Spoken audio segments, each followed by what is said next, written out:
vivendo pode ser entendido sob diversos aspectos.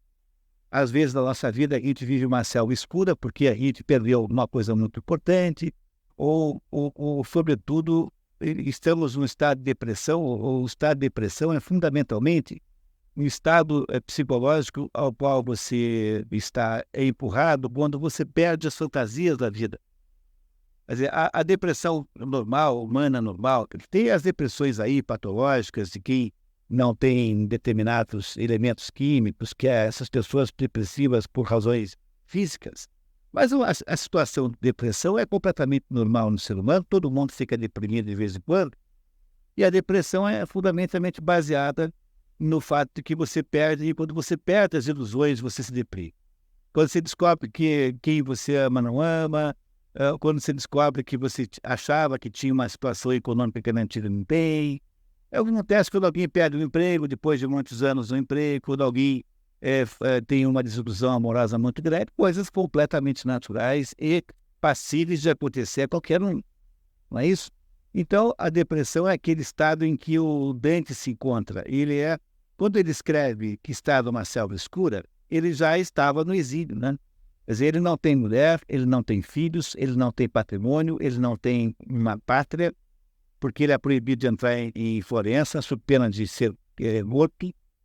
E ele é um pária no mundo, vive de favor de amigos. A gente nunca chega a um ponto e fica tão mal a esse ponto, né? Mas não é uma situação impossível de acontecer para alguém. E o Dante, então, está numa selva escura, numa vida absolutamente inviável, até que essa selva escura dela ele é salvo por Virgílio, que, amando de Beatriz, propõe que ele faça um passeio, que já estava lá no livro do Ibn Arabi, né? Um passeio pelo inferno, ou seja, para passar pelo diabo e depois subir no monte do purgatório, que fica do outro lado, e depois subir ao céu. A primeira coisa que vocês notaram é que não se vai ao céu sem antes passar pelo diabo. Isso não quer dizer que você deva... o sentido simbólico disso é que só se vai ao céu quando você é capaz de vencer as tentações do diabo. Então, o diabo fará todo o possível, porque o diabo não é inimigo na cosmologia cristã. O diabo não é inimigo de Deus. Deus não tem inimigos. Ora, tenha paciência. Deus não tem inimigo nenhum. O diabo não é inimigo de Deus, o diabo é inimigo do homem, porque o diabo fica entre o céu e a terra impedindo que o homem suba ao céu. Esse é o sentido metafísico do diabo. No fundo, o diabo é uma espécie de aspecto da mentalidade de Deus que é contrário ao homem, mais ou menos assim, porque o diabo não pode ter autonomia, ele não pode ter uma existência autônoma, o diabo tem que ser de alguma maneira parte da criação, ele não pode ser um sujeito que se inventou a si próprio. Não é isso? Não parece que é necessário que nós concluamos isso? Então, o diabo o trono do diabo, como diz o Ibn Arabi, fica entre o céu e a terra. Você, para poder chegar ao céu, é preciso você desviar das armadilhas que o diabo fará para impedir, porque ele quer, lembra do início da conversa? Tudo que o diabo quer, Lúcifer, é que você não tenha o status que eles anjos tinham. Então, o que fazem os diabos é tentar impedir que você atinja aquele status. É como se Deus dissesse assim: olha, eu vou dar para vocês a chance de ganhar na vida, mas eu vou botar aí algum esforço. Quer dizer, você quer chegar lá, tudo bem, mas vai ter que se esforçar. Entendeu? Quer dizer, o diabo é uma espécie de personal trainer de desgraça. Né? Mais ou menos isso.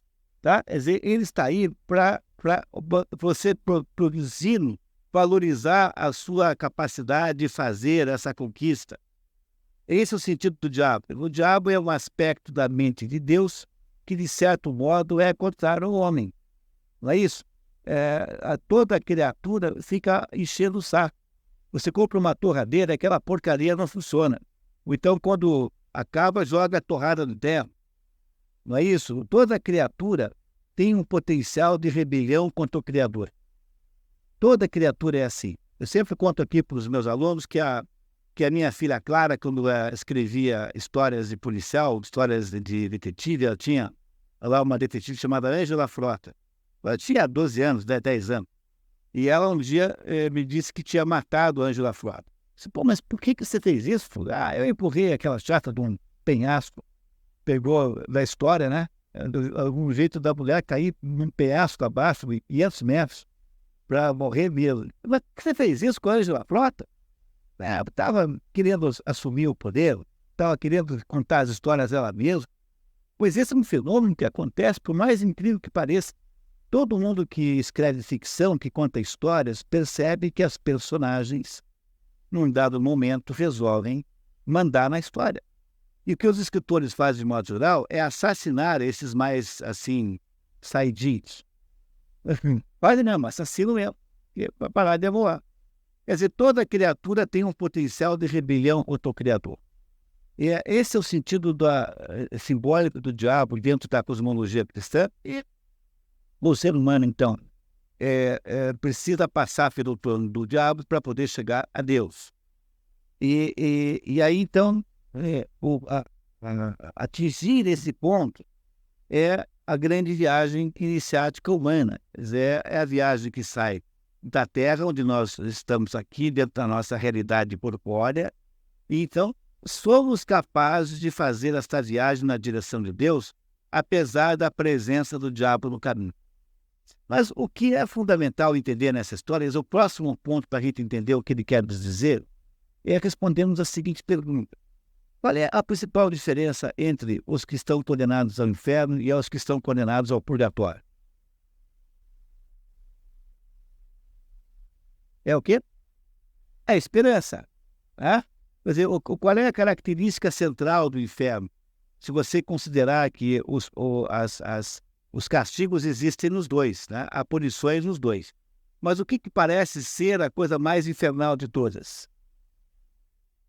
A coisa mais infernal de todas é o fato de que no inferno, lactate omnia speranza voi que entrate. Quer dizer, no inferno há uma absoluta impossibilidade de salvação. No purgatório, não. No purgatório, os castigos e as punições e as penitências, que são apenas símbolos dos castigos da vida. Então, o que é o inferno? O inferno é você viver uma vida em que todos os problemas que você vivencia são completamente sem esperança, ou seja, eles serão solucionados por uma morte que representará uma espécie de apagamento geral de tudo, uma cessão geral, do mesmo modo que você se sacrifica um cachorro que foi atropelado, com um tiro, você espera um tiro de misericórdia da vida para abandoná-lo e parar de sofrer. Essa é o que acontece na cabeça de quem está vivendo o inferno, no sentido simbólico de Dante. E se você está no purgatório, então aquilo que você está vivenciando tem um sentido para que você possa ultrapassar os obstáculos que lhe foram postos para produzir uma salvação. Portanto, a única diferença que há entre o inferno e o purgatório é a diferença que existe na sua mente entre a convicção da possibilidade de salvação ou não. É por isso que a essência do cristianismo está em fé, esperança e caridade. Pois as relações maiores que há entre um cristão e Deus estão baseadas nessas três coisas.